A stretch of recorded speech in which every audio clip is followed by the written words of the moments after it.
Check. Hello.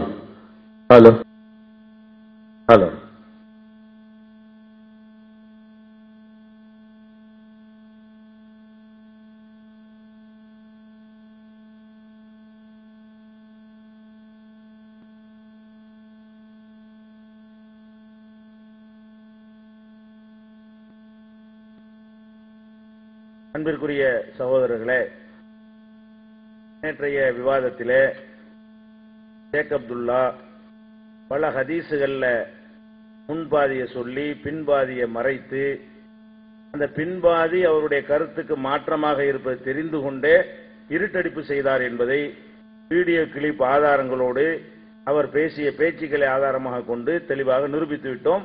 இருட்டடிப்புக்கு பதிலே கடைசி வரைக்கும் சொல்லவே இல்லை. அதே போல இமாம்கள்லாம் கியாம நாள் வரைக்கும் நாங்க சொன்னா சட்டம் என்று சொல்லிவிட்டார்கள் அப்படின்னு இமாம்கள் பேராலையும் பொய் சொல்லிட்டார்னு சொன்னோம். ஆதாரத்தை கேட்டோம். கடைசி அமர்வில் அதுக்கு அவர் ஆதாரமே தரவே இல்லை. அதே போல நபிகள் நாயகம் ஸல்லல்லாஹு அலைஹி வஸல்லம் அவங்க பெயரால இட்டுக்கட்டி ஒரு செய்தியை நேற்று சொன்னாரு. அதுக்கு பிறகு 3 மணி நேரம் அவகாசம் அவருக்கு இருந்தது. அந்த திருமதியில் இருக்கிற அந்த ஹதீஸை எடுத்து கேட்டோம். ரசூலுல்லாஹ் சொன்னாங்கன்னு சொன்னவரு கடைசி வரைக்கும் காட்டாம இந்த கேள்விக்கு பதில் சொல்லுங்க நான் தர்றேன் அப்படிங்கிறாரு. ஒரு கேள்வியை கேட்டு மிருகத்தோட ஒருத்தன் சேர்ந்தால் அதுக்கு என்ன தண்டனை நீங்க சொல்லுங்க. அந்த கேள்விக்கும் இதுக்கு எந்த சம்பந்தமும் கிடையாது. ஹதீஸ்ன்னு சொன்னதா ஹதீஸை கொடுங்க. உங்களுக்கு கேள்வி கேட்கறாங்க என்ன செய்யுங்க, பத்துவா குழு இருக்கு கேளுங்க, அல்லது விவாதத்தில் கேட்கறாங்க விவாதமா கேளுங்க. நம்ம கேட்டது என்ன, ரசூல் ஸல்லல்லாஹு அலைஹி வஸல்லம் சொன்னதாக புழுகுனீங்களே அதை எடுத்து காட்டுங்க, தூக்கி தந்துடணுமா இல்லையா? 3 மணி நேரத்துக்கு டைம் கொடுத்து அவர் என்ன செய்ய முடியல, அந்த ஹதீஸை எடுத்து காட்டவே இல்லை. அதே மாதிரி அதுவும் நிரூபணமாகிவிடுச்சு. பொய்யர் ரசூலுல்லாஹ் பேர்லையும் அவர் பொய் சொல்லக்கூடியவர் என்பது நிரூபணமாகிவிட்டது நேற்றைய தினத்தில். அது மாதிரி தப்சீர்ல ஆபாசங்கள், நான் ஒரு ஆபாசத்தை எடுத்து காட்டினேன், இது மட்டுமா இருக்கு இன்னும் இருக்குது என்று அவரே ஒத்துக்கொண்ட விஷயங்களும் நேற்று என்னவாயிருச்சு, நிரூபணமாகிவிட்டது. அப்ப இந்த தலைப்புல சொன்ன எல்லாமே நிரூபணமாயிடுச்சு. இப்ப நம்ம பேசிக் கொண்டிருப்பதெல்லாம் கூடுதல் விவரத்துக்கு தான். நம்ம தலைப்பை தெளிவாக நம்ம என்னஞ்சிட்டோம், நேற்று நிரூபித்து விட்டோம். அவங்க சில கூடுதல் விவரத்துக்காக வேண்டி இப்ப சொல்றோம்.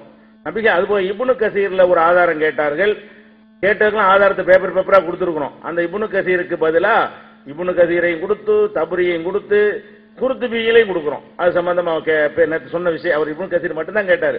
3 ஆதாரத்தையும் கொடுத்துட்டோம். இது வாங்கிட்டு என்ன சொல்லுவார் வழக்கம் போல, இதையா நாங்க கேட்டோம் பாரு, இதையா கேட்டோம்னு சொல்லாம நீங்க கேட்டது என்ன, இதுல இருக்கிறது என்னன்னு விலைக்கு மக்கள்கிட்ட சொல்லி என்ன செய்யணும். நேற்று மதுஹப்ல உள்ள விஷயத்தை கேட்டாரு, செத்த பணத்தோட சேர்றது சம்பந்தமா நோம்பு முடியாதுன்னு சொல்லி எழுதி வச்சிருக்கீங்களே, அது என்னன்னு கொடுத்தா அதை இதான் நான் கேட்டோங்கிறாரு. நீங்க என்ன கேட்டு இதுல என்ன இருக்குன்னு வாய்ச்சி சொல்லணுமா இல்லையா அப்படிங்கிற அடிப்படையில் கொடுத்தாச்சு. இப்ப அது மாதிரி ரசூல் பேர்ல இவர் ஒரு துணிந்து ஒரு ஹதீஸை சொல்றாரு. முஸ்லிம்ல உள்ள போடுங்க.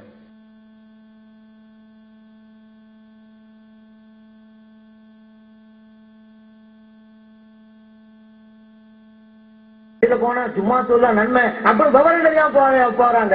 நீங்க வீட்டை உட்கார்ந்து உகர் சொல்லுங்க, அதுதான் அல்லாஹ்வுக்கு பிடிக்கும், அதுதான் அல்லாஹ் ரசூல் ஸல்லல்லாஹு உங்களுக்கு பிடிக்கும்.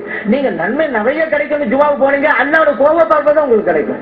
ஏன்னா சரதாசன காலத்துல பெண்கள் ஜும்மாவுக்கு போகணுங்கிறத அஸ்மா பின்த் யஸீத் ரலியல்லாஹு அன்ஹா கேள்வி கேட்டாங்க. அதுல இருக்கு இந்த ஹதீஸ். அஸ்மா பின்த் யஸீத் ரலியல்லாஹு அன்ஹா அவங்க கேட்ட கேள்வி அந்த ஹதீஸ் முஸ்லிம்ல பதிவு செய்யப்பட்டிருக்கிறது. அப்ப தெளிவா இதெல்லாம் ஆயுதம் மேந்தி போர் புரிந்தால் தான் அந்த நன்மை கிடைக்கும். ஆனா நீங்க வீட்டுக்குள்ள இருந்துகிட்டு அந்த நன்மை உங்களுக்கு கிடைச்சுக்கிட்டே இருக்கும்.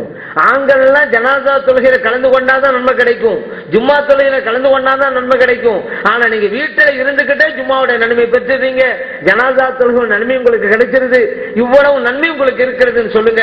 அந்த அஸ்மா ரலியல்லாஹு அன்ஹா அல்லாஹ் அக்பர் என்று சொல்லிக்கிட்டு திரும்பி சொன்னார்கள் மகிழ்ச்சியோடு. முஸ்லிமிலே பதிவு செய்யப்பட்ட ஹதீஸ். இதில் இந்த முஸ்லிம்ல பதிவு செய்யப்பட்ட ஹதீஸ் என்று சொல்லி 2 இடத்துல பேசியிருக்கிறாரு. அந்த ஹதீஸ் எங்களுக்கு வேணும்.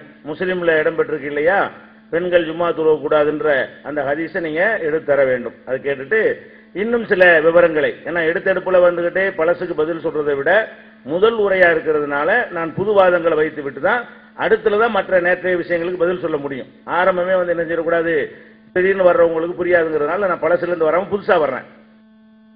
இந்த மதுஹப் கிதாபுகள்ல அசிங்கங்களை எல்லாம் எடுத்து காட்டணுமா, இதெல்லாம் ஒரு ஆய்வு. ஏன் துபையில கூட ஒருத்தன் மிருகத்தோட புணரலையா, மிருகத்தோட புணர்ந்துட்டால் என்ன என்று சட்டம் சொல்லணுமா இல்லையா? அதுக்காக இமாம்கள் பயங்கரமா ஆராய்ச்சி பண்ணி நினைஞ்சிருக்கிறாங்க, இது சொல்லியிருக்காங்கன்ற. இன்னொரு சட்டம் ஒண்ணு நான் சொல்றேன், இது எங்கேயும் நடக்கவே செய்யாது, சாத்தியமே இல்லை உலக. ஆனா நான் இதை சொல்றதுனால என்னை பத்தி நீங்க என்ன செய்யக்கூடாது, தப்பா நினைக்க கூட. அவ்வளவு அசிங்கமான ஒரு விஷயம், அவ்வளவு ஆபாசமான விஷயம், அவ்வளவு கேவலமான விஷயம். நான் இதை சொல்வதற்கு ரொம்ப வெக்கி தலை குனிஞ்சு கூனி குறுகி தான் சொல்ல வேண்டியிருக்கு. ஆனா கிதாப்ல எழுதி வச்சு என்ன செய்யறாங்க, மாணவர்கள் நடத்திக்கிட்டு இருக்கிறாங்க. அப்படிப்பட்ட ஒரு விஷயம். என்ன விஷயம் தெரியுமா, ஒரு ஹனஃபி கிதாப்லையும் இது இருக்குது, ஷாஃபி கிதாப்லையும் இருக்குது.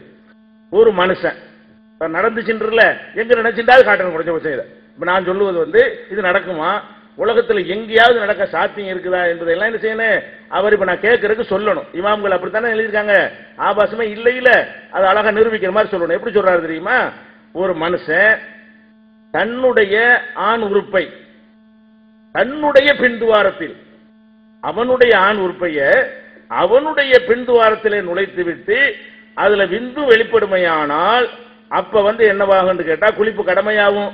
விந்து வெளிப்படாத முறையில் அவனுடைய ஆண் உறுப்பைய அவனுடைய துவாரத்துக்குள்ளே நுழைத்து கொண்டானேயானால் குளிப்பு கடமை இல்லை. இது குளிப்பு கடமை இல்லைங்கிற டாபிக் வச்சு விட்டுருங்க. இது என்ன, இது எங்க நடக்கும், இது அவனுடைய ஆண் உறுப்பை அவனுடைய நுழைக்கிறதா இருந்தா ஒரு 0 டிகிரி அளவுக்கு வளைஞ்சா தான் நுழைக்க முடியும். குறைஞ்சபட்சம் ஒரு 270 டிகிரியாவது இருக்கணும்.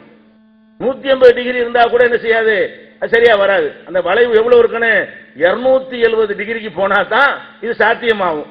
இது நடக்குமா, ஆபாசமா பேச நினைக்கூடாது, கித்தாப்புல இருக்குது. இதையெல்லாம் புனித நூல் நினைத்துக் கொண்டிருக்கிறார்கள், இதைத்தான் மதரசாவில் ஓதி கொண்டிருக்கிறார்கள், இதை படிச்சுட்டு தான் இமாமத்து வேலை பார்த்து கொண்டிருக்கிறார்கள். இது எப்படி, இது என்ன, இது ஒரு அறிஞருக்கு வரக்கூடிய கற்பனையா, ஒரு சிந்தனையாளர்கள் அவனுடைய உறுப்பை அவனுடைய பின்துவாரத்தில் விடுவான்டா, இது எப்படி, இது விடுவதிலிருந்து விந்து வெளிப்படுமையானால் இது எப்படி, அது எப்படி, எனக்கு முறை எப்படி, இது நடக்குமா? இது துபாயில இல்லாம அமெரிக்காவில நடந்திருக்குதா, வேற எங்கேயாவது நடந்திருக்குதா? நடந்துச்சுன்னா பேப்பர் கட்டிங் கூட என்ன செய்யுங்க, அதையாவது சொல்லுங்க. அப்ப இவங்க என்ன செஞ்சிருக்கிறாங்க, ஆபாசத்தை மதரசாவில் பாடம் நடத்தும் போது பிள்ளைங்களுக்கு செக்ஸ் பாடம் ஒன்று வேணுங்கிறதுக்காக வேண்டி அதுக்காக வேண்டி ஒரு காம புத்தகமாக இதை வைத்திருக்கிறார்களே தவிர இதுல எந்த விதமான பிக்குகோ சட்டமோ மார்க்க சம்பந்தப்பட்டதோ ஒண்ணுமே. மார்க்க நடக்கும், சரி மிருகத்தோடு ஒருத்தர் சேர்ந்துருவாண்டாவது நீங்க சொல்றபடி ஒரு மிருகம் செய்யலாம்.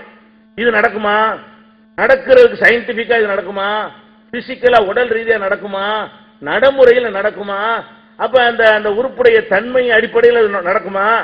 அப்ப என்ன அர்த்தத்தில் சொல்லி இருக்கிறீங்க, குளிப்பு கடமை இல்லைன்னு எழுதியிருக்கிறார்கள். இது எங்க இருக்குது, இது ரத்துல் முக்தார்ல இருக்கு, இந்த கிளிப்பிங் இந்த போட்டிருக்கிறோம். அடுத்து என்னன்னு கேட்டா, இது குளிப்புக்கு சொல்லிட்டாங்களா, சாவி மதவுக்காரங்க அவங்க பார்த்தாங்க இந்த டாபிக் நம்ம விடக்கூடாது, நம்ம இந்த அவனுடைய விஷயத்தை நம்ம மிஸ் பண்ணிடக்கூடாதுன்னு இந்த டாபிக் எடுக்காம வேற டாபிக் அவங்க எடுக்கிறாங்க. அவங்க என்ன செய்யறாங்க தெரியுமா, அவனுடைய ஆண் உறுப்பை அவனுடைய பின்துவாரத்திலே நுழைத்து கொண்டானேயானால் அதற்கு அவன் ஹத்தடிக்கப்படுவான், தண்டிக்கப்படுவான். குளிப்புக்கு சொல்றாங்க இந்த மேட்டரை, அவங்க என்ன செய்யறாங்க தண்டனை மேட்டர்ல கொண்டு வந்திருக்கிறாங்க. ஆக இது ரெண்டுமே என்னது, இது எங்க இருக்குது, யானத்து தாலிபில் இருக்கிறது, அது மாதிரி துகுஃபாவுலையும் இருக்கிறது. அப்ப அது குளிப்பு கடமை அது வேற விஷயம். ஆனால் ஹத்தடிக்க கூடாது, விபச்சாரத்துக்கான தண்டனை கொடுக்க கூடாது, அவனுடைய உறுப்பு தான் அவனுடைய விட்டாங்கிறீங்க. இது என்ன, இது மார்க்கமா, இது ஆராய்ச்சியா? நடந்ததுக்கு தீர்வு கேட்டால் என்ன பத்துவாண்டீங்கல, இது எந்த ஊர்ல நடக்கும்னா எப்படி விளக்கணும், நடக்கும்னா என்ன செய்யணும், இது எப்படி நடக்கும், அதுக்கு ஒண்ணு நடைமுறையில் இருக்கணும், அல்லது விஞ்ஞான ரீதியா உடற்கூறு ரீதியாக அந்த உறுப்புடைய தன்மை என்ன, அது அந்த விஷயங்கள் எல்லாம் விளக்குனீர்கள் நடக்கவும் நடக்காது. என்ன நடக்கும், இந்த நீளமா பலூன் வைப்பாங்கல்ல அதுவா இருந்தா 170 டிகிரிக்கு எல்லாம் வளையும். இது என்ன நினைச்சுக்கிட்டு எழுதிருக்கிறீங்க, உடல் ரீதியான விஷயமும் தெரியல, அசிங்கமா கற்பனை. உட்கார்ந்து செய்யறது அறிஞர்களுக்கு பேர்ல இவங்கெல்லாம் அறிஞர்களாம். இது எழுதினவர்கள் யாரு, பெரிய ஆராய்ச்சியாளர்கள் அறிஞர்களாம், உட்கார்ந்து ஆராய்ச்சி பண்ணிருக்காங்க இப்படிலாம் நடக்குமா அப்படின்னு சொல்லிட்டு என்னது இது ரிசர்ச்சுக்கு செஞ்சாங்கன்னு சொன்னாரு இல்லையா, இதை ரிசர்ச் எப்படி ரிசர்ச் பண்ணிருக்காங்க, இப்படி எல்லாம் உட்கார்ந்து இல்லாத விஷயத்தெல்லாம் ரிசர்ச் பண்ணி அசிங்கமாக எழுதியிருக்கிறார்கள் என்பதையும் இந்த இடத்துல நான் என்ன செய்யறேன், பதிவு செய்து கொள்ள. இதுக்கு நீங்க பதில் சொல்லணும். சரி, அது இருக்கு. அப்ப இந்த மாதிரி ஹத்து கொடுக்கறேன்னா அதுக்கு தண்டனை ஆள்லாம் சாட்சிலாம் வேணும். முதல்ல இதெல்லாம் எந்த வகையில் நிரூபிக்கவும் இயலாது, தண்டனை கொடுக்கறதா இருந்தா. சரி, அது